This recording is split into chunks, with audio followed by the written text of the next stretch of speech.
जोंहा देग्लाय 61 माने लोक्षि फुजा खाम मा होनो मेला बेखौ जोङो 9 थारिखनिफ्राय जागायजेननानै बै 15 अक्ट'बरसिम जोङो खुंफुंगोन आरो लोगोसे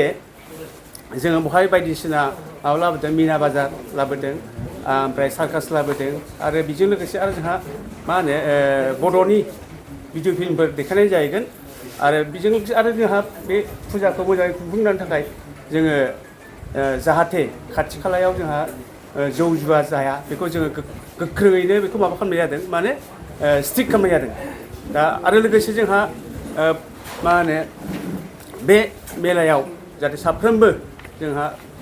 बे मेलाखौ मोजाङै खुंफुंलांनो हायो बेखौ जोङो बे लोक्षि फुजा कमिटि जानानै बयखौबो हांख्रायनाय जायो आरो बेनो माने मेला जानो फैनाय रायजो राजाफोरनि थाखाय स्टेटनि खेथ्रआव माबायदि नोंथांमोना मेनेजमेन्ट खालामदों? बे खेथ्रआव जोंहा बे जोङो साइडआव जों सुबिदाखौ होखाजोबखाबाय साइकेलनि थाखाय स्टेन्ड दङ आरो जोंहा माबा दङ मटर साइकेलनि दङ आरो जायखिजाया बे फर हुइलनि थाखायबो जों आलादा आलादा खालामनाय जादों बे सिस्टेमेटिक जोंहा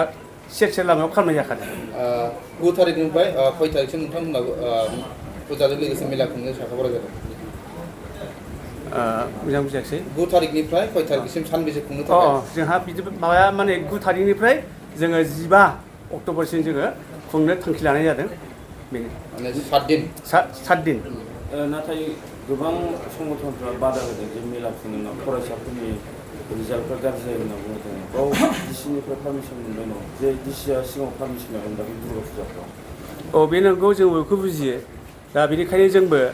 जोङो गोदो आगोलाव मा होनो जोङो 12 दिन 15 दिन खुङोमोन दा बेखौ जोङो खान्दा खालामनाय जाहैबाय दानि जोङो देग्लाय 7 सानल' खुंदों बेखौ नोजोर बोनानैनो जोङो बेखौ जोङो समखौ माबादों माने खमायदों जाहाथे जोंनि बे फरायनायनि आबहावाया मोजाङै थायो दा बिनि थाखायनो जोङो देग्लाय खमायदों आरो बिदिनो मोजाङै जों खुंफुंलांनो नाजागोन आरो नायगिरिफ्रा हाबनाय आरो ओंखारनायनि लामाया माबायदि जागोन? ओंखारनाय लामाया जोंहा सिगांनि खोलाथिंजाय मोनसे गेट दं बे ओंखारनाय जागोन आरो हाबनाया